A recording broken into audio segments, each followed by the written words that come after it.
여러분의 오를 확 뒤집겠습니다. 혼란의 시대, 분노하는 국민의 대변자 정봉주입니다. 대선 후보들이 내놓은 수많은 공약 중 많은 유권자들의 관심을 받는 공약이 있습니다. 5천만 국민의 살림살이와 밀접한 관련이 있는 경제 공약인데요. 잠시 후 관련 전문가들 모시고 대선 후보들의 경제 공약 철저하게 분석해 보도록 하겠습니다. 최근 미국의 사드르 성주 골프장에 기습 배치한 것에 이어서 트럼프 대통령이 사드 비용 10억 달러를 한국이 부담해야 한다고 말해서 논란이 일고 있습니다. 한국 대선이 코앞에 다가온 시점에서 트럼프 대통령은 왜 이런 발언을 한 것일까요? 혹시 숨겨진 의도가 있는 것은 아닐까요? 오늘 이 문제도 자세히 짚어보도록 하겠습니다. 5월 1일 월요일 정봉주의 품격시대 시작합니다. 지난 28일 5개 정당 대선 후보들의 5차 TV 토론회가 열려 관심을 모았습니다. 경제 분야를 주제로 한 이번 토론회에서 대선 후보들은 성장론과 일자리 복지 공약 등을 놓고 날선 공방을 벌인 상황. 더불어민주당 문재인 후보는 국민의당 안철수 후보와 일자리 창출 주체를 놓고 정의당 심상정 후보와는 증세 규모를 놓고 설전을 벌였습니다. 자유한국당 홍준표 후보와 바른정당 유승민 후보는 법인세 정책, 강성노조를 놓고 이견을 보였습니다. 이번 5차 TV 토론회에서 대선 후보들이 강조한 주요 경제 공약은 무엇이며 과연 실효성은 얼마나 있을지 지금부터 살펴보겠습니다.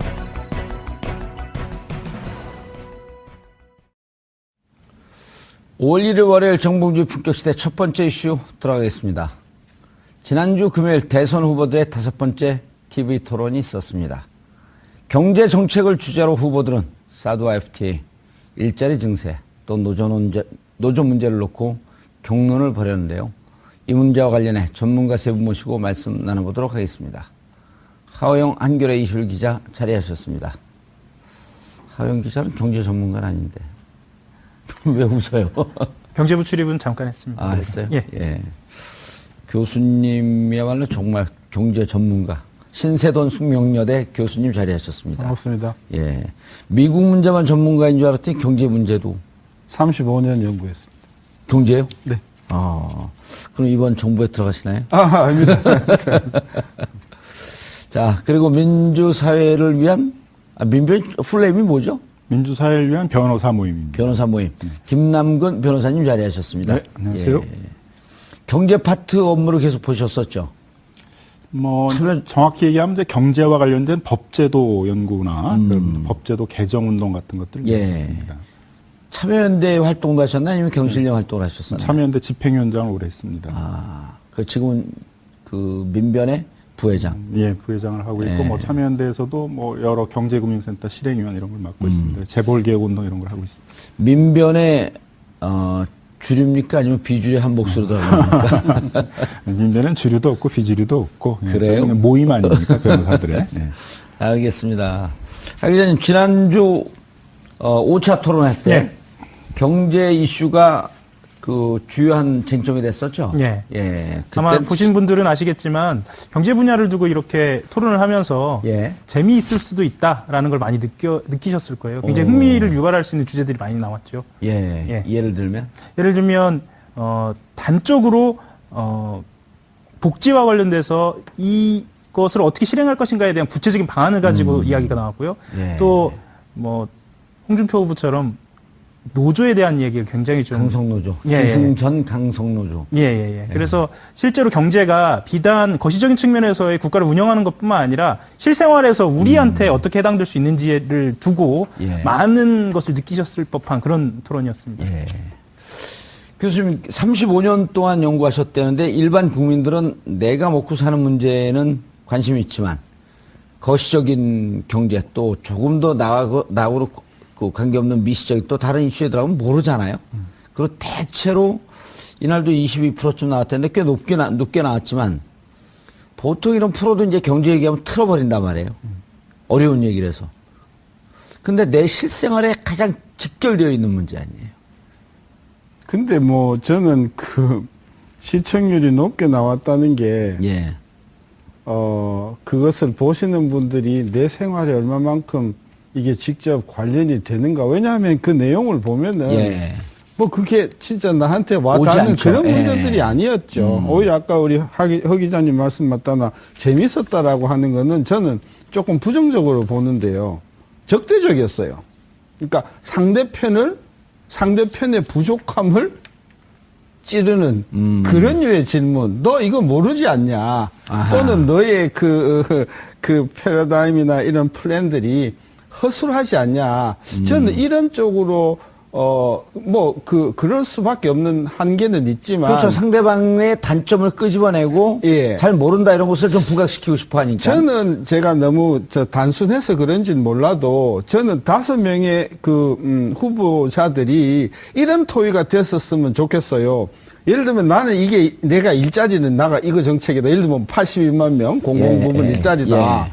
그러면 그 부분에 대해서 그것도 굉장히 좋은데 사실 그게 한계가 있지 않냐. 왜? 지금 우리 근로자들이 뭐 이리저리 합하면 2천만 명인데 그 공공부문 뭐 81만 명 정도 그걸 정부가 만들어낸다고 하더라도 부족하지 않냐. 이게 이렇게 돼야 되는데 81만 명이 1년에 얼마씩 들어가냐. 그럼 이 연에 재정이 얼마가 들어가냐.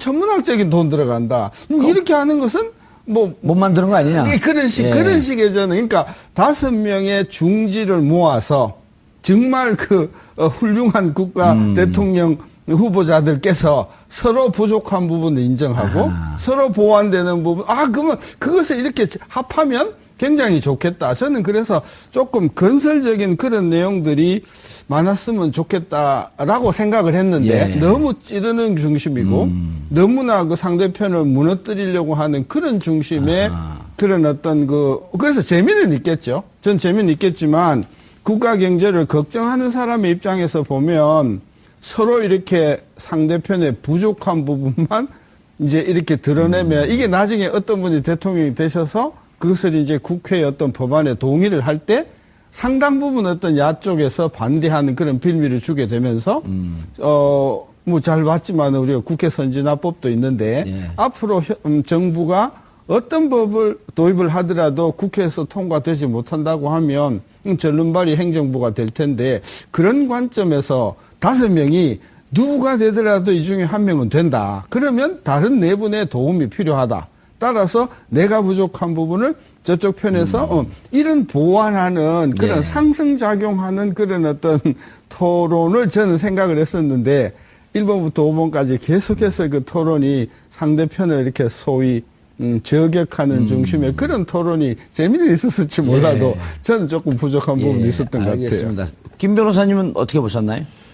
이제 그 공약을 잘 준비했냐, 예. 후보가 잘 이해하면서 이걸 하는 것이냐, 그거에 대해서 예를 들어 신문 십답식으로 여러 가지 그 쟁점에 대해서도 본인이 충분히 이해하면서 하고 있냐, 이런 거를 검증하는 것도 저는 필요하다고 이제 생각이 듭니다. 근데 과연 그 각각 주장하는 정책사에서 무슨 차이가 있는지도 좀 구별되게 나와야 되는데, 예를 들면 가계부채 같은 경우에 있어서도 분명히 안철수 후보하고 문재인 후보 사이에 상당히 문제 해결 방식에 큰 이제 차이가 있고 복지를 추진하는 방식에 있어서도 상당한 좀 차이가 있고 그런데 그러한 정책의 차이점이나 그런 정책 논쟁은 좀 제대로 되지 못한 게 아닌가 이렇게 생각이 들어요.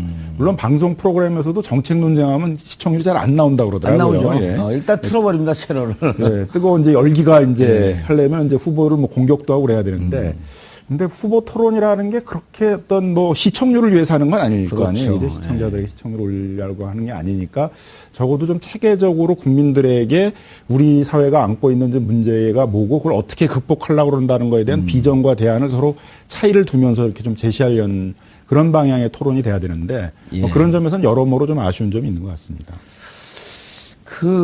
교수님, 그런데 이제 아까 이제 부정적으로 짚고 이런 게 조금 아쉬웠다. 하지만 대체로 이제 또 국민들의 인식은 이렇습니다. 정치인들은 왠지 경제를 잘 모르는 거 아니에요? 그래서 참모들의 얘기를 듣고 이번에 좀 급조되거나 혹은 본인이 잘 이해 못하는 정책을 내게 되면 결국 얼마나 절실하고 얼마나 의지와 열정을 갖고 저걸 그 정책을 추진하겠냐. 이렇게 부정적으로 서로 짚고 비판하고 하는 토론 속에서도 그 후보의 검증은 되는 거거든요. 저는 이제 국가 지도자, 대통령. 대체로 네. 5분이 경제 정책에 대한 이해는 좀 있던 것 같나 어떻게 보셨어요? 뭐 그 직업 자체가 예. 그 중에 한 분은 경제학자니까 경제학자, 예. 그런 부분에 있어서는 유리할지 모르겠으나 저는 대통령에게 국가가 요구하는 것은 뭐 경제학 박사나 교수 수준의 전문성이 아니라고 그렇죠. 봐요. 예. 전문가들은 뭐 많이 있으니까요. 그러죠. 예. 그러니까 저는 큰 그림을 보여줘야 된다. 큰 그림을 보여주고 그 큰 그림에서 세부적인 내용들은 예를 들면 1장, 2장, 3장, 4장은 다들 전문가들이 할 거예요. 예. 장관이든 뭐 위원회 위원장이든 할 거단 말이죠. 따라서 어떤 문제에 대해서 핵심을 꿰뚫고 있으면 되는데 그 내부적인 부분 또는 그 정책의 세밀함, 디테일한 부분. 디테일한 부분은 저는 뭐 거기에 나온 경제 전문가도 예. 저는 다 모른다고 봅니다. 예를 들면은 4번 같은 경우에는 경제학 박사인데 예. 그럼 그분이 경제학 분야가 뭐 한두 개인가요? 예. 수백 가지가 있는데 복지도 있고 뭐 조세도 있고 국제금융도 있단 말이에요. 예. 그래서 경제 전문가라고 하더라도 경제 문제를 적어도 대통령 수준에서 경제 정책을 입안하고 실행하는 데 있어서는 그런 아주 마이크로한 전문성을 요구하는 것은 아닌데 우리는 그냥 마이크로한 수십 개의 전문- 칼을 예. 가지고 대통령 후보들을 그렇게 접근하는 것 자체가 저는 우리가 좀 잘못됐다고 보고 심지어는 통계도 제대로 못하면 그 통계도 모르면서 뭘 그러죠. 하냐. 저는 그런 게 아니고, 그런 게 아니고, 대통령으로서는, 여러 개의 지금 국정 과제 중에서 뭐가 제일 시급한가. 그리고 그 시급한 것을 해결해 나감에 있어서 나는 어떤 각오를 할 것이고, 예. 그리고 그 국정 과제를 추진함에 있어서 제일 필요한 인적 구성은 어떻게 가져갈 것이며, 그것이 어떻게 추진되어 가는 과정에서 예를 들면 한 달에 한 번이라든지 또는 뭐 일주일에 한 번이라든지 저는 그런 생각을 했던 것이죠. 따라서 국가 지도자한테 우리가 요구하는 것은 큰 그림과 그 큰 그림을 시행할 수 있는 어떤 강력한 추진 의지와 그 정책을 수행함에 있어서 필요한 인적 어떤 자원의 가동. 예. 저는 이런 부분에 있어서 그분의 어떤 리더십을 보는 것이 목적이지, 뭐, 그냥 마이크로하게 18조냐, 70조냐, 뭐, 25조냐, 이거 가지고, 전 아무도 모르는 문제를 가지고, 예. 이제 시간만 낭비하는 부분이라고 봅니다. 알겠습니다. 김 변호사님, 어쨌든 이날 가장 큰 화두로 떠오른 것은 중부담 중복지란 표현이었어요. 네. 사실 이런 표현도 우리 청취자분들, 시청자분들은 잘 모르는 표현인데, 이 주장을 유승민 의원이 했죠. 중부담 중복지. 이게 무슨 개념이죠? 예, 그러니까 2012년 대선하고 비교해 보면 2012년 대선 때는 보편적 복지라는 이제 그렇죠. 개념이 이제 많이 얘기가 됐습니다. 보편적 복지냐, 선별적 복지냐. 예, 뭐 그런 이제 논쟁을 많이 하는데 그 당시에는 이제 그 보편적 복지 그러면 보통 이제 스웨덴 북유럽 국가식의 이제 복지국가 모델을 얘기를 하면서 국가가 대량의 재원을 마련을 해서 국가가 주로 주도해서 복지를 이제 제공하는 그런 개념을 이제 많이 얘기했던 것 같은데요. 그 뒤에는 이제 뭐 그 더불어민주당 같은 경우에 있어서도 그런 북유럽 국가식의 모델은 좀 우리나라 현실적으로 어려워서 예를 들면 독일이나 프랑스식으로 중부담 중복지 형태의 모델로 가야 된다라는 이제 그런 좀 어떻게 보면 뭐 노선 전환 내지는 구체화 같은 것들이 예. 좀 있었고요. 그거의 핵심적인 것은 이제 국가가 복지를 제공하는 것도 일정해야 되지만 많은 부분들은 이제 고용 관계 내에서 많이 해결을 해야 된다. 그래서 최저임금을 뭐 인상을 해야 된다든가 예. 임금을 뭐 인상한다라든가 그 안에서의 뭐 산재라든가 국민연금 같은 거에 소득 대책을 높인다라든가 그런 고용 관계 내에서 해결될 수 있는 복지 부분에 대해서는 이제 그걸 굉장히 강화하고 그다음에 이제 모자란 부분들을 또 국가가 지원하는 이제 이런 식의 복지 모델을 가야 된다라는 것에 대해서는 이제 이렇게 많이 공감대가 있었던 것 예. 같습니다. 상대적으로 제가 보기에는 이제 심상정 후보 같은 경우는 이제 여전히 그런 북유럽 국가식의 보편적 복지에 가까운 국가가 좀 더 적극적으로 뭐 사회복지세과 같은 그런 복지를 목적으로 한 목적세까지 걷어가지고 예. 대규모 재원을 마련을 해서 그런 대대적인 복지를 제공하는 그런 것들을 이제 목표로 하고 있는 것 같고요. 이제 문재인 후보나 이제 뭐 그 안철수 후보나 뭐 유승민 후보나 이제 이쪽은 중부담 중복지 그런 모델들을 저는 뭐 공통적으로 얘기한 것이라고 보여집니다. 그래서 일부 증세도 해나가면서 국가의 복지 혜택도 늘려나가면서 또 하나는 부분들은 이제 고용 관계 내에서 뭐 최저임금 인상이라든가 뭐 국민소득의 소득 대체율을 인상한다든가 이제 그런 방식으로도 복지 부분들을 보완해야 된다. 그런 방향을 제시한 게 아닌가 생각이 듭니다. 예.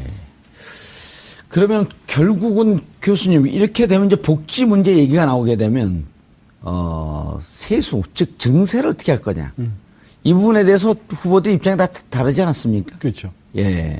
근데 저는 이제 그 부분에 대해서도 저는 미흡하다고 보는 게요. 예. 중복지?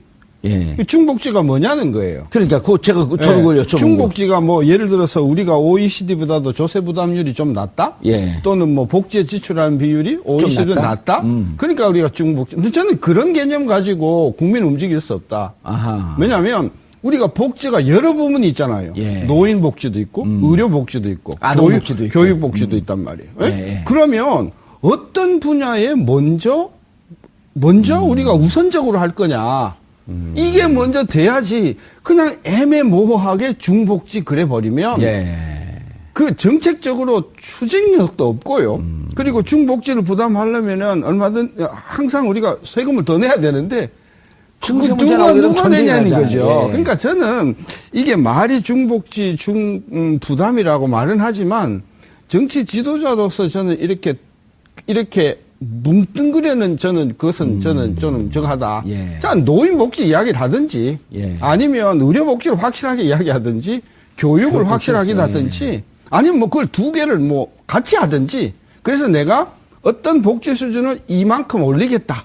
그리고 거기에 들어가는 돈은 얼마다. 재원을. 이게 해야지. 그게 중복지든 고복지든 그건 별로 중요하지 않은 거예요. 우리 선택과 집중을 분명히 하자. 그래, 국가 지도자로서 우리 국가를 어떻게 이끌고 가겠다라고 하는 부분에 있어서 노인복지, 교육복지, 또는 보육복지, 의료복지에서 예. 확실한 비전을 주는 게 필요한데 이걸 뭉뚱그려가지고 중복지 그러면 아무것도 할 수 없다. 저는 그런 부분에 있어서 이런 류의 접근은 예. 문제를 회피하는 것이다.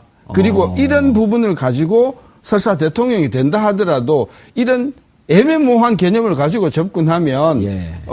창조 경제와 같은 애매성에서 우리가 함몰되어서 벗어나지 못한다. 저는 좀 구체성이 좀 떨어진다고 봐요. 예. 그러니까 제가 보기엔 이제 그런 담론을 이제 과거의 보편적 복지가 아니라 그러면 이제 뭐 프랑스나 독일을 보통 모델로 한다 그러면 예.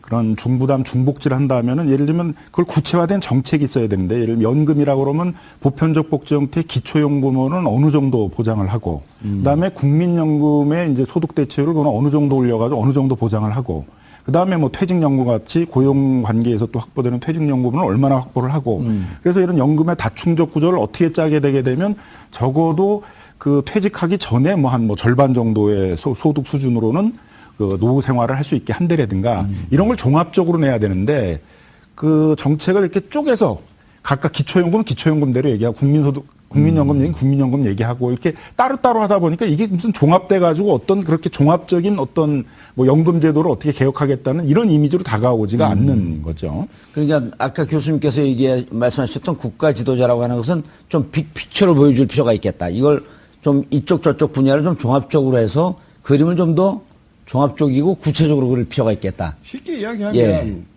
우리가 지금 이야기하는 스웨덴이나 그 고복지 국가들이요. 예. 처음부터 고복지로 가자고 해서 간 게 아니라는 거죠.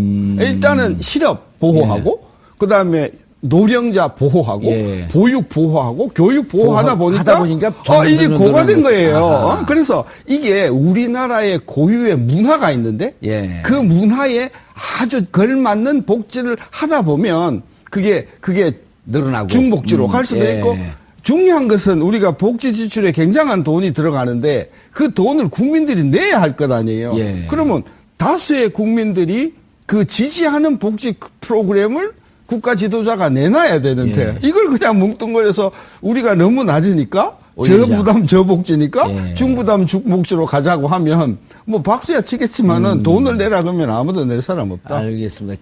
김 변호사님, 지금 이제 우리가 가끔 가다가 지금 두 분 말씀을 들으면서 얼핏 떠오르는 생각이 출산율이 OECD 국가 최하위 아닙니까? 그러면서 지난 수년간 출산율을 높이기 위해서 약 80조의 재원을 썼다. 그런데 올라간 거 하나도 없다. 그렇다고 한다면 이게 처음서부터 그림이나 설계가 잘못된 거 아니냐 이런 얘기하고 지금 두 분이 하시는 말씀하고 대체로 유사하게 느껴지거든요. 뭐 그 관련성이 있습니다. 예. 그러니까 예산이나 정책을 만들 때 찔끔찔끔 한다는 거죠. 그럼 예. 저출산 문제가 가장 심각한 문제면 거기에 어떻게 보면 총력을 기울여야 되는데 뭐 예를 들면 저출산의 큰 원인이 신혼부부들은 주거 문제라고 얘기한단 말이에요. 안정적인 주거가 없으니까 뭐 출산을 하거나 이런 거에 대한 어떤 안정성이 없다는 거죠. 그럼 뭐 신혼부부들의 주거 문제를 해결하기 위해서 뭐 대대적인 공공 임대주택 같은 것들을 공급한다라든가 주거의 안정을 위한 여러 가지 정책을 제기한다라든가 청년들은 또 이제 결혼을 안 한단 말이에요. 결혼을 자꾸 늦춘단 말이에요. 그럼 결혼을 자꾸 늦추는 주된 이유는 이제 일자리 문제잖아요. 청년 일자리. 일자리 주거 뭐 다 걸리죠. 그러니까 그러면 그 부분에 대해서 굉장히 집중적인 투자를 한다든가를 해야 되는데 이제 그런 좀 어떤 큰 그림과 어떤 집중성 이런 게 없이 쪼개진 많은 예산과 쪼개진 많은 정책을 이렇게 병렬적으로 하다 보니까 계속 낭비는 되고. 기대되는 효과보다는 이제 돈은 돈대로 많이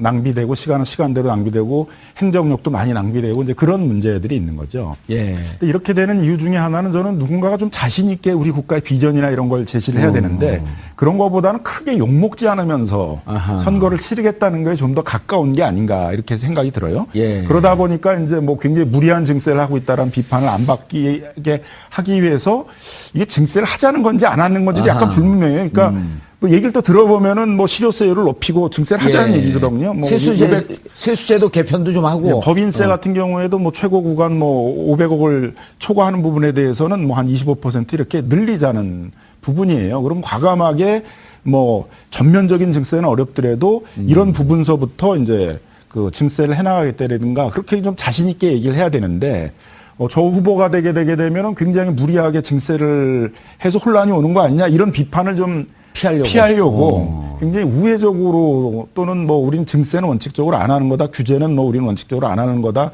이렇게 자꾸 이제 방어적인 담론이나 정책을 하다 보니까 예. 좀 정책이 선명하지 못하게 되는 측면이 있는 것 같습니다. 알겠습니다. 하 기자님. 예. 자, 이제 문제는 지금 각 후보들이 주장하는 게 적폐청산이냐, 예. 협치냐, 연정이냐 이건 정치공학적인 얘기란 말이에요. 네. 그렇다고 한다면 이 경제적인 문제에 대한 해법은 결국 국회의 협조를 받지 않고는 풀어나가기 좀 힘이 드는데 예. 행정부 단독으로 할 수 없는 거 아닙니까? 예를 들어 예산 문제도 그렇고 늘 국회의 동의와 협조 이런 게 필요한데 야당이 이걸 딱 안 해주겠다고 발목을 잡고 있으면 예. 정말 5년 동안 아무것도 못하는 거 아닙니까? 실제로 불가피하게 협치가 돼야 될 수밖에 없는 측면 아닌가요? 경제 측면은? 그렇죠. 경제 분야를 가장 우선해서 말씀하실 수도 예. 있고요. 사실 아주 그러니까 사소한 어찌 보면은 이런 것쯤은 쉽게 넘어갈 수 있지 않느냐라는 입법 과제들조차도 그럼요. 지금 내년 지방선거를 겨냥한다면 쉽지 않다라고 보여지죠. 예. 그래서 지방선거에서 이제 또 서로 주도권을 잡기 위해서. 예. 뭐 그렇게 생각해 본다면 현재의 그 누가 잡느냐와 무관하게 예. 내년 지방선거를 겨냥하는 순수하게 정치공학적인 측면에서 봤을 때는 협조하지 않고 지금 창출된 정권을 흔들어서 그 반사이익을 보겠다라고 생각할 수가 있는 거죠. 그렇게 보자면 지금 5월 9일 이후에 창출되는 정부로서는 가장 먼저 의회, 국회와 어떻게 관계를 설정할지를 좀 고민을 해야 하는 것이죠. 예. 예. 교수님, 그렇다고 본다면 결국 이제 지금 가장 유력한 1, 2위 후보를 좀 이제 좀 집중적으로 좀 봐야 될 필요가 있는데요. 지금 정책도 문제지만 결국은 야당의 협조를 어떻게 받고 그다음에 경제팀의 인적 그 풀을 어떻게 꾸릴 것인가 이것도 더 중요한 문제 아닌가요? 그렇죠. 그러니까 예. 지난 박근혜 정부 5년 동안 5년은 아니지만 4년 동안 4년도 아니지만 사실 10월까지 예. 하면 계속해서 이제 그 행정부에서는 국회가 발목을 잡았다. 예. 또 거기에 또 유승민 의원 같은 경우에는 노동법인가요? 그 개정 문제로 또 뭐 헌법을 이야기하면서 그 등등으로 뻔하단 말이에요. 예. 대통령의 어떤 그런 조치를 적어도 입법 과정에서 국회가 상당히 발목을 잡을 가능성이 굉장히 큰 상황에서 이번 처음 당선이 되고 적어도 경제 정책에 관해서는 예. 이 사람에 대해서는 또는 이 팀에 대해서는 아무도 딴지를 걸 수가 없다는 그런 어떤 공통분모적인 분들을 가지고 꾸리는 게 저는 굉장히 필요하다고 생각이 되고요. 그런 팀이 구성이 되었을 때 처음 내놓는 몇 가지 정책들이 국회에서 굉장히 논란의 여지가 있는 부분을 내놓으면 안 되죠. 예를 들면 법인세 같은 걸 내놓으면요. 쫙 갈라집니다. 소득세 더 말할 것도 없고요. 따라서 증세 문제를 가지고 초기서부터 선명성을 내걸고 만약에 정부가 밀고 나가게 되면 저는 5년 내내 발목과 발목 잡히는 일을 반복할 것이다. 따라서 앞으로 한 반년 남은 2017년도에 정부의 가장 중요한 정책 아젠다는 모두가 다 동의할 수 있고 모두가 발목을 잡을 명분이 없는 그런 부분. 예를 들면요. 공정거래 부분의 개혁이랄까? 아하. 또 그다음에 그 재벌 뭐 개혁에 관련돼서 공통분모가 구성이 되는 부분이라고 할까? 예. 뭐 그런 부분이 있거든요. 재벌도 또 대립되지 않을까요? 그죠. 그렇다고 하면 이제 재벌 중에서도 그 여러 가지 이제 그 세부 아젠다들이 있지 않습니까? 예를 들면 뭐 순환 출자 문제라든지 뭐 집중 또 상법 문제라든지 예. 이게 관련된 문제가 있으니까 일단은 새로 대통령이 되신 분이 이런 부분에 있어서 상당 부분 지금 컨센서스가 적어도 민의에서는 형성이 되고 있으니 예. 그러면 반대당 대표를 불러서 청와대에서 예, 재벌 불러서 개혁 먼저 하자. 이 부분에 있어서 줘라 아젠다를. 그래서 우리가 서로 동의할 수 있는 부분에 이런 부분들을 추려서 해 나가는 것만 해도 저는 6개월 정부로서 저는 혁혁한 공을 세우는 것이다. 저는 그래서 첫째 인선 굉장히 중요하고요.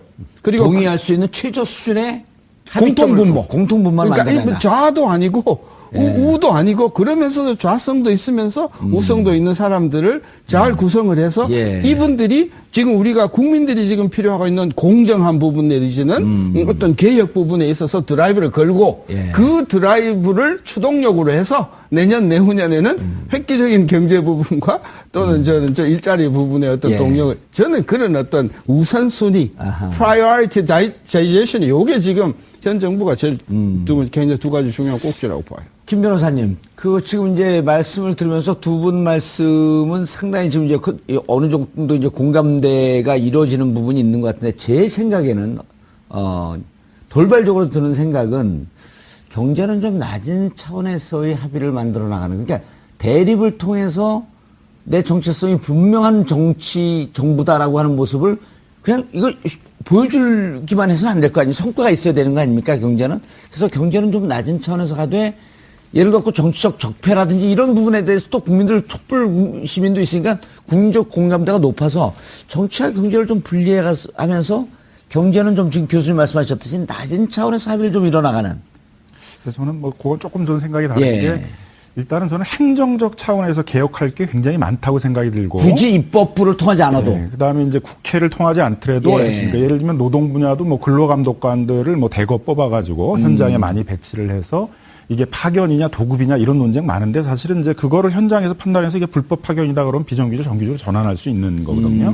뭐 노동시간 문제에 있어서도 근로기준법들을 지켜서 뭐 12시간 낮교대 같은 그 근로기준법에 위반되는 방식의 장시간 노동 같은 것들을 하는 것들을 뭐 하지 못하게 한다라든가 그러면 노동 분야 같은 경우에도 이런 행정적 차원으로 개혁할 게 많거든요. 그렇죠. 굳이 국회를 통하지 않아도. 공정거래위원회도 마찬가지로 예. 공정거래 인력을 대대적으로 늘려서 지금 공정위에 신고가 들어가게 되면 보통 1년 넘어가요. 그 사이에 다 망해버리거든요. 예. 그러니까 그거를 대대적으로 한 6개월 이내는 적어도 다 조사를 해가지고 처분하고 구제할 기관들은 구제하고 피해 구제를 위해서 뭐 심사보고서나 이런 것도 다 공개해서 민간 민사소송 같은 데에서도 다 도움을 받게 한다라든가 예. 이런 거 행정적인 개혁으로 다 할 수 있는 문제.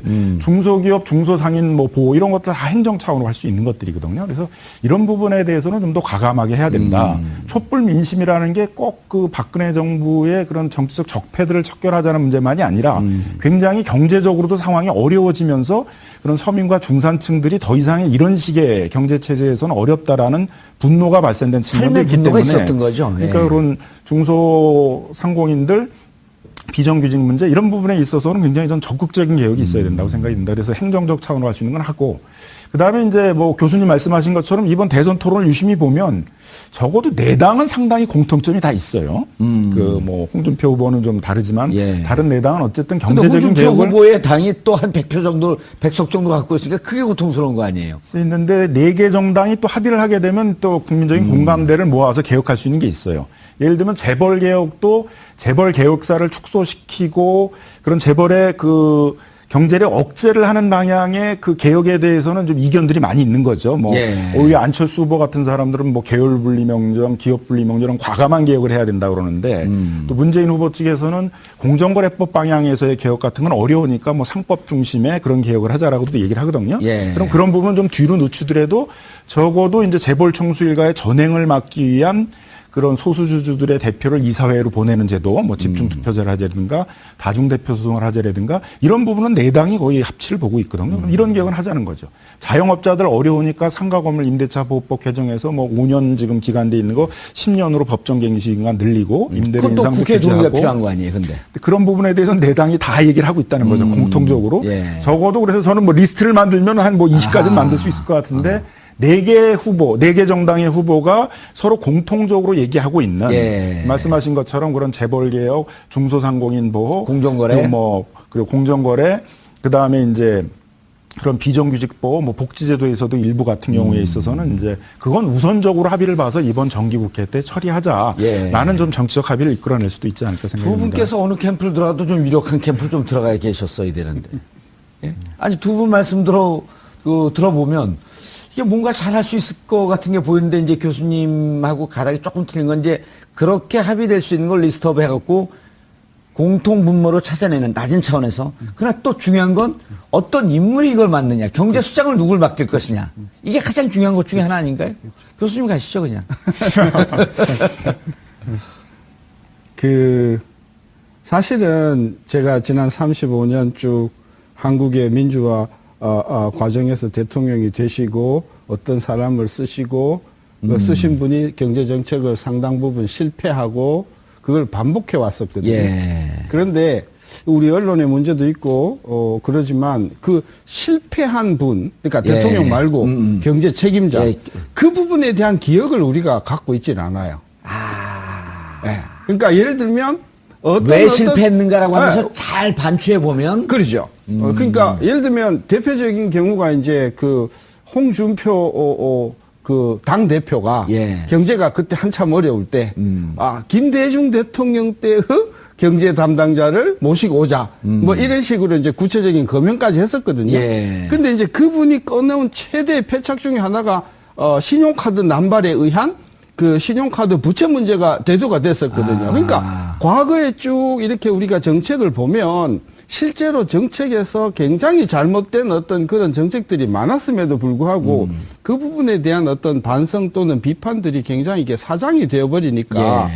저는 그 아까도 이야기했지만은 그 훌륭한 어떤 그런 행정력과 경제를 알고 있는 이런 분들이 소신 있게 경제 정책을 해오는 부분에 있어서 여태껏 역대 대통령들이 상당히 부족한 부분이 많았다. 그냥 일반적으로. 예. 저는 그렇게 해서 사람이 이번에도 굉장히 중요한데 과거와 똑같은 식으로 예. 어느 지역 출신 예. 또는 뭐 어디 출신 정치적 어느 학교 배려보다도, 출신 뭐 무슨 교회 출신 뭐 이런 식으로 되면 저는 또 5년은 우리 경제는 그냥 그 암중에 또 위기를 반복할 수 있어요. 저는 그래서 이번에 어떤 사람을 뽑는가를 보면 예. 저는 5년 정부는 성공 실패가 거의 가늠할 수 있다. 저는 그런 관점에서 굉장히 중요한 그 인선이 기다리고 있다. 저는 그렇게 보는 거죠. 예. 네, 그러니까 저는 이제 선택지를 본다면 이런 게 있는 것 같아요. 위기 관령의 관료들을 선택할 것이냐, 아니면 개혁적인 이제 관료들을 선택할 것이냐 이제 문제인 것 같습니다. 그러니까 예를 들면 지금 두 개를 다 갖고 있으면 안 되나요? 뭐 갔으면 제일 좋은데요. 예. 근데 뭐 가계부채도 지금 뭐 위기라고 그러고 그렇죠. 그다음에 뭐 트럼프가 등장하면서 뭐 무역도 굉장히 보호무역이 대두하고 또 중국과의 관계도 어려워지니까 또 무역 관계도 위기라고 그러고 그다음에 이제 성장도 벽에 부딪혔고 성장도 벽에 부딪혔고 뭐 조선뿐만 아니라 이제 건설 계속 위기 예. 산업 구조조정을 해야 되는 부분들이 계속 다가오니까 이런 위기를 관리하는 이제 관료를 선택할 가능성도 상당히 있거든요. 근데 국민들이 바라는 건 이 위기를 잘 넘어가는 것만의 문제가 아니라 이 과정 속에서 개혁을 하자는 거잖아요. 이 그렇죠. 굉장히 양극화되어 있는 이런 문제, 재벌 중심의 어떤 경제 체제 이런 것들을 개혁을 하자는 것인데 그런 개혁의 또 과제들은 그거하고는 좀 다른 거거든요. 그럼 그런 개혁 과제에 대해서 굉장히 익숙해 있고 그런 개혁 과제들을 일직적으로 많이 문제 제기해 오고 이런 분들이 어떻게 보면 역할을 맡아야 될 수도 있는데 결국 이제 잘못하게 되게 되면 그렇게 될 때는 이제 또 예상되는 야당의 반발도 어쨌든 그 좀 누르면서 공감대를 좀 만들어가야 될 필요가 그러니까 개혁이라고 하는 과제가 좋긴 하지만 그것이 정면으로 충돌하면 아무것도 못하는 거거든요. 근데 이제 예를 들면 뭐 지금 계속 얘기하지만 뭐 재벌 개혁이라든가 공정거래 개혁에 대해서는 사회적 합의 정도가 공감이 높고 있으니. 뭐 노동 문제 같은 데 있어서도 상당히 예전과 좀 달라야 된다. 개혁의 그 요구가 높고 중소기업 같은 그렇지 않습니까? 그런 데들은 조금 더 과감하게 좀 개혁적인 분들이 좀 나서가지고 개혁을 좀 이끌어가고 예. 또 뭐 전체적인 위기 관리할 수 있는 또 사람들도 배치를 하더라도 그런 좀 안목이 좀 필요한 것 같은데 자칫 그렇게 그냥 그 위기 관리형의 관료들만 하다 보면 역시 이제 알겠습니다. 과거의 경험 있는 사람들만 데려다 쓸 수 있는 그런 또 문제도 있을 것 같습니다. 알겠습니다. 교수님 이제 뭐 강론으로 들어가는 것이 별 의미는 없겠다고 하지만 그래도 가장 우리 국민들이 고통스러워하는 부분이 뭐 비정규직 이런 것도 있지만 가계부채 문제거든요. 가계부채 문제를 제 생각이 아주 다릅니다. 아 그런가요? 그래서- 예, 말씀해 주시죠. 아까 우리 가계부채가 뭐 지금 계속해서 지금 가계부채 문제가 나온 게 한 10년 됐어요. 예. 계속해서 지금 폭발한다면서 아직 폭발 안 하고 있어요. 그러니까 예. 저는 가계부채가 뭐 1,400조라고 그러는데 우리가 가지고 있는 금융자산의 규모가 2,000조가 넘거든요. 전체로 보면. 예. 그러니까 가계부채보다도 그 금융자산이 훨씬 많아요. 따라서 1,400조 자체를 가지고 계속해서 위기다고 하는 것은 저는 그건 받아들일 수가 없고 그중에서도 일부 10% 예. 내지 악성. 15% 도저히 갚을 수 없는 사람들 판단 잘못을 하거나 또는 정부가 바람을 넣거나 그래서 도저히 갚을 수 없는 사람들을 어떻게 하면 소프트 랜딩을 하느냐 그것 말고는 저는 가계부채는 문제가 되지 않는다. 저는 따라서 이런 문제를 가지고 국가적인 차원에서 뭐 총량을 줄여야 된다는 등 저는 이런 대책은 저는 본질을 잘 모르고 있는 저는 10% 안에 들어가서 그게 아주 귀에 솔깃한데. 그렇습니까? 그래서 그 진짜 갚을 수가 없는 부분들 10%든 15%든 그 부분에 대해서 뭐 장기적으로 이렇게 해결할 수 있는 방법을 만들어 주는 것으로서 저는 그 문제는 되는 것이고 오히려 저는 지금 대한민국이 당면하고 있는 프라이어티가 가장 중요한 문제는 600만 중소기업의 문제다. 그래서 가계부채에 그런 관심을 가지고 정열이 있으시다면 예. 우리 600만 그중에서 이제 중소기업이라고 할 만한 것은 한 40만 50만 되는데 예. 40만 50만 중소기업의 경쟁력을 독일 수준 스위스 수준으로 앞으로 10년 내에 올리기 위해서는 우리가 무엇을 해야 되고 앞으로 얼마만큼 돈을 투자해야 되는가. 왜 이런 부분은 자꾸 생각하지 않고 화장실에 화장지 가지고 자꾸 가계부채를 어떻게 닦으면 되는가. 이런 식으로 생각하는 게 저는 국가의 자문이 너무 저는 잘못돼. 저는 중소기업 말씀 나온 김에 대책도 좀 주시죠 그러면은. 저는 일단 중소기업 숫자가 너무 영세합니다. 전부 자본금이 5천 1억밖에 안 돼요. 지금 구멍가게예요. 따라서 우리가 어느 정도의 국제 경쟁력을 가지려고 하면 최소한 지금보다도 5배 내지 10배 정도는 규모가 커져야 된다는 거죠. 따라서 5개 내지 10개의 중소기업이 뭉쳐서 소위 중소기업 M&A를 통해서 숫자를 줄이되 거의 대기업에 맞먹는 사이즈로 키워줘라.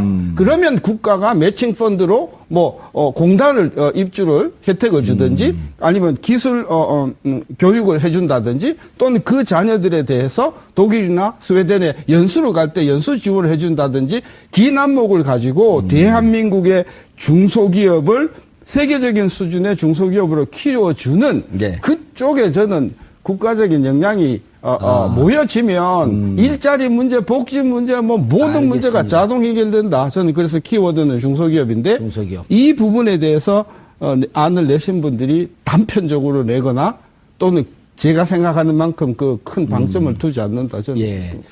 김 변호사님이 가장 중점을 둬야 될 저는 이제 가계부채에 대해서는 좀 다른 생각인데 가계부채가 금융기관이 다 무너져서 우리 경제가 붕괴될 식의 위기는 아닌데 많은 중산층들이 가계부채의 부담을 안고 있다 보니까 뭐 소득은 400만 원인데 원리금을 갖고 나가게 되면 뭐 200만 원도 안 되는 예. 그런 이제 소위 말하는 하우스 푸어 이런 사람들이 많거든요. 그러니까 경제 가계 선순환이 안 부담이 되는. 이제 많아가지고 결국 정상적인 가계가 소비를 못하니까 자꾸 내수 경제가 위축돼서 장기적으로 보게 되면 장기적인 불황으로 갈 수 있는 위기를 내태우가 예. 있기 때문에 가계부채를 어느 정도의 규모로 관리하려는 저는 정책 같은 것도 필요하고 가장 물론 이제 우선적으로, 예, 우선적으로 봐야 할 정책은. 뭐 그래서 이제 DTI, 뭐 LTV 이런 규제 같은 것들을 저는 계속 일관되게 밀고 나가야 된다. 예. 뭐 부동산 경기 활성화를 위해서 그런 걸 자꾸 풀었다 늘렸다 이런 정책들을 예. 하면 안 된다라고 좀 생각이 들고요.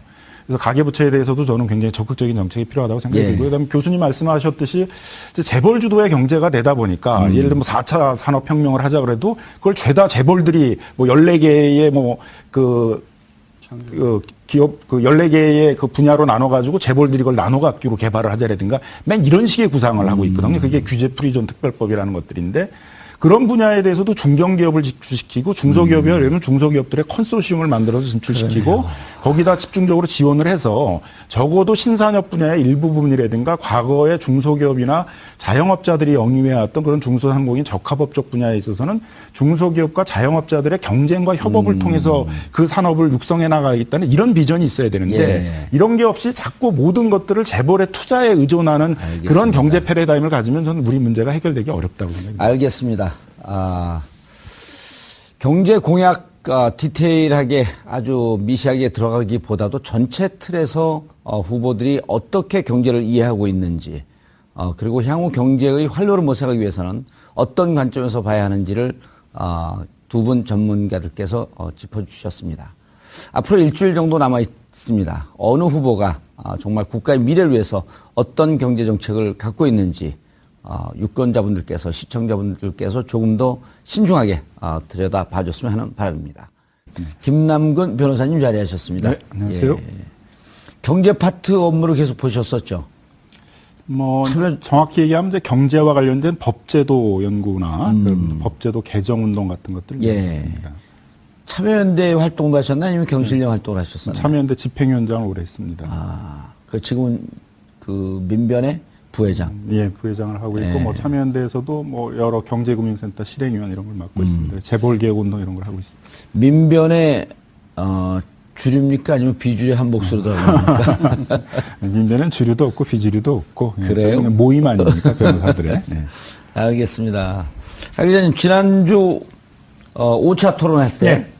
경제 이슈가 그 주요한 쟁점이 됐었죠? 예. 예. 아마 보신 분들은 아시겠지만 경제 분야를 두고 이렇게 토론을 하면서 예. 재미있을 수도 있다라는 걸 많이 느끼셨을 거예요. 굉장히 흥미를 유발할 수 있는 주제들이 많이 나왔죠. 예. 예. 예를 들면? 예를 들면 단적으로 복지와 관련돼서 이것을 어떻게 실행할 것인가에 대한 구체적인 방안을 가지고 이야기가 나왔고요. 예. 또 뭐 홍준표 후보처럼 노조에 대한 얘기가 굉장히 좀 강성노조. 예, 기승전 강성노조. 예. 그래서 실제로 경제가 비단 거시적인 측면에서의 국가를 운영하는 것뿐만 아니라 실생활에서 우리한테 어떻게 해당될 수 있는지를 두고 예. 많은 것을 느끼셨을 법한 그런 토론이었습니다. 예.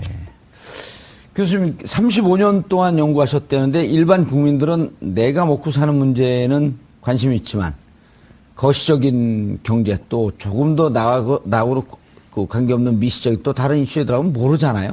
그리고 대체로 이날도 22%쯤 나왔다는데 꽤 높게 나왔지만 보통 이런 프로도 이제 경제 얘기하면 틀어버린단 말이에요. 어려운 얘기를 해서. 근데 내 실생활에 가장 직결되어 있는 문제 아니에요. 근데 뭐 저는 그 시청률이 높게 나왔다는 게 예. 그것을 보시는 분들이 내 생활에 얼마만큼 이게 직접 관련이 되는가. 왜냐하면 그 내용을 보면은 예. 뭐 그게 진짜 나한테 오지 와닿는 않죠. 그런 예. 문제들이 아니었죠. 오히려 아까 우리 허 기자님 말씀 맞다나 재밌었다라고 하는 거는 저는 조금 부정적으로 보는데요. 적대적이었어요. 그러니까 상대편의 부족함을 찌르는 그런 류의 질문. 너 이거 모르지 않냐? 아하. 또는 너의 그 패러다임이나 이런 플랜들이 허술하지 않냐? 저는 이런 쪽으로 그럴 수밖에 없는 한계는 있지만. 안철수 후보하고 문재인 후보 사이에 상당히 문제 해결 방식에 큰 이제 차이가 있고 복지를 추진하는 방식에 있어서도 상당한 좀 차이가 있고 그런데 그러한 정책의 차이점이나 그런 정책 논쟁은 좀 제대로 되지 못한 게 아닌가 이렇게 생각이 들어요.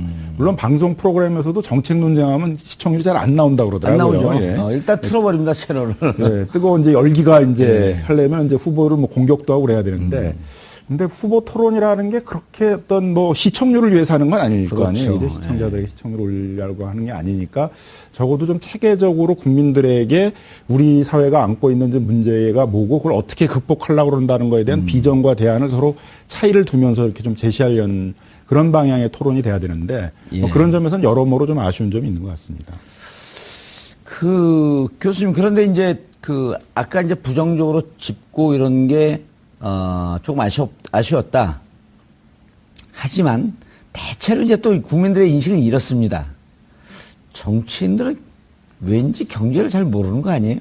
그래서 참모들의 얘기를 듣고, 이번에 좀 급조되거나, 혹은 본인이 잘 이해 못하는 정책을 내게 되면, 결국 얼마나 절실하고 얼마나 의지와 열정을 갖고 그 정책을 추진하겠냐.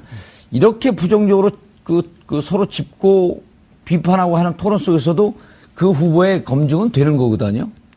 저는 이제 국가 지도자, 근데 대통령. 대체로 네. 5분이 경제 정책에 대한 이해는 좀 있던 것 같나 어떻게 보셨어요? 뭐 그 직업 자체가 예. 그 중에 한 분은 경제학자, 경제학자니까 예. 그런 부분에 있어서는 유리할지 모르겠으나 저는 대통령에게 국가가 요구하는 것은 뭐 경제학 박사나 교수 수준의 전문성이 아니라고 그렇죠. 봐요. 예. 전문가들은 뭐 많이 있으니까요. 그러죠. 예. 그러니까 저는 큰 그림을 보여줘야 된다. 큰 그림을 보여주고 그 큰 그림에서 세부적인 내용들은 예를 들면 1장, 2장, 3장, 4장은 다들 전문가들이 할 거예요. 예. 장관이든 뭐 위원회 위원장이든 할 거단 말이죠.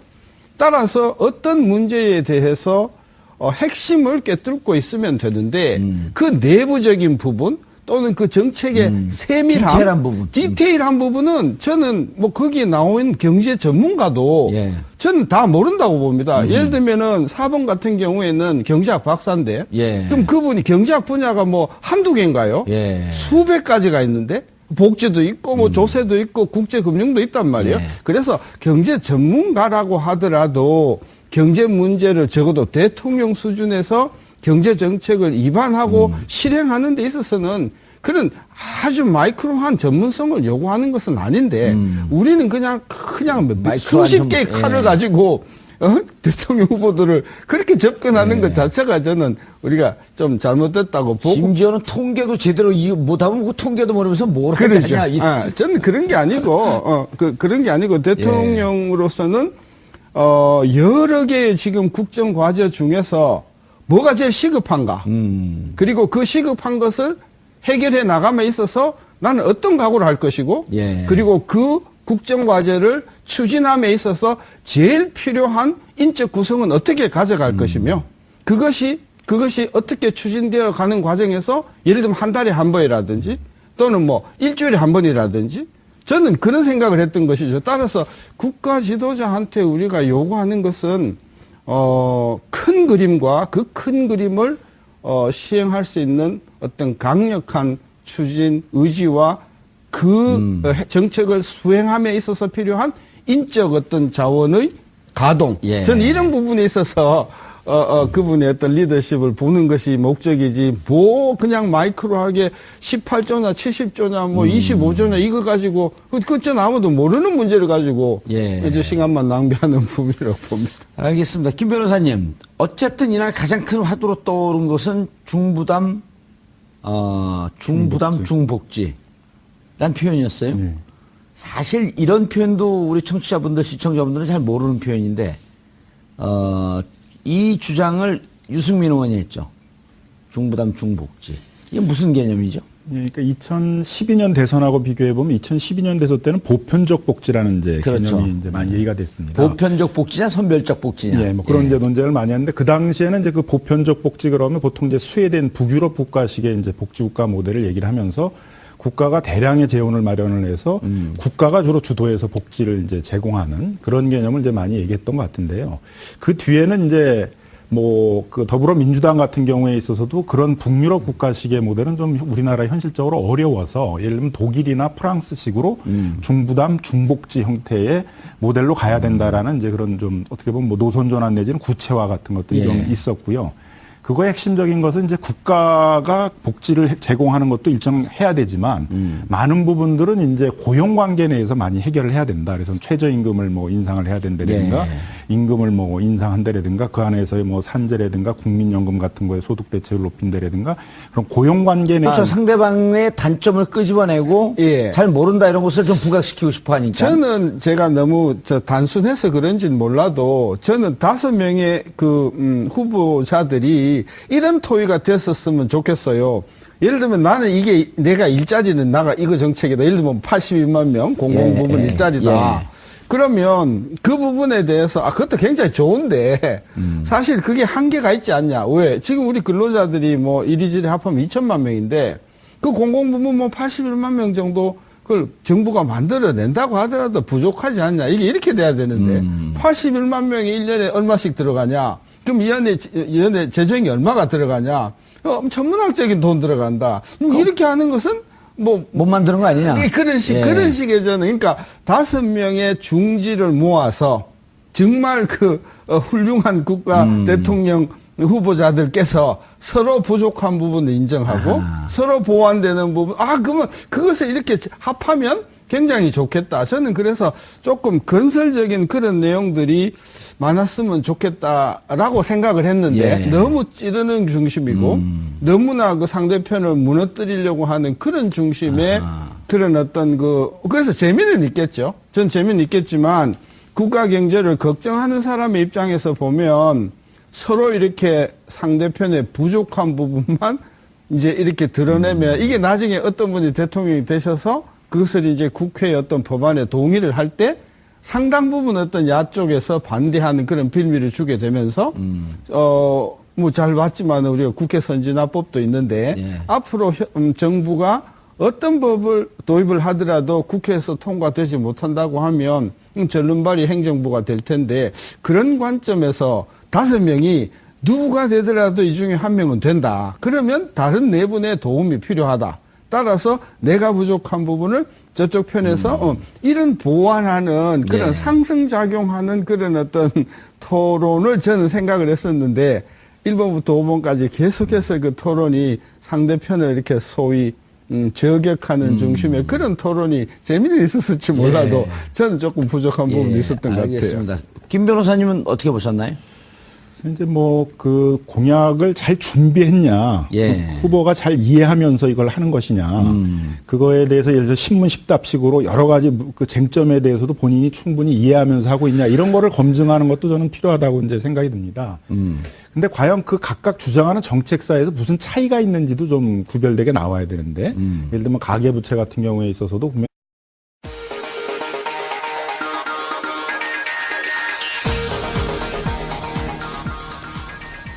여러분의 오를 확 뒤집겠습니다. 혼란의 시대 분노하는 국민의 대변자 정봉주입니다. 대선 후보들이 내놓은 수많은 공약 중 많은 유권자들의 관심을 받는 공약이 있습니다. 5천만 국민의 살림살이와 밀접한 관련이 있는 경제 공약인데요.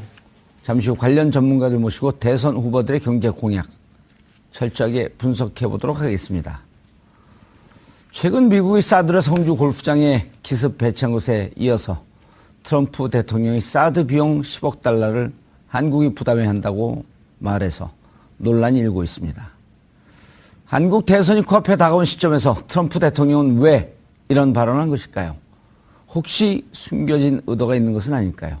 오늘 이 문제도 자세히 짚어보도록 하겠습니다. 5월 1일 월요일 정봉주의 품격시대 시작합니다.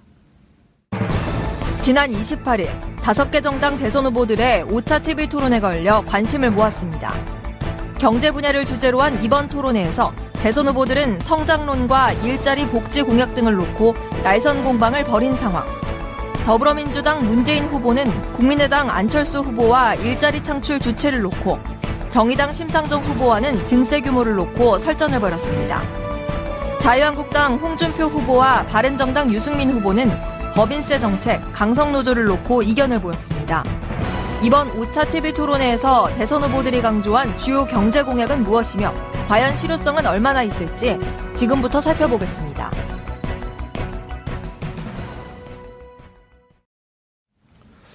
(5월 1일) 월요일 정봉주 품격시대 첫 번째 이슈 들어가겠습니다. 지난주 금요일 대선 후보들의 5번째 TV 토론이 있었습니다.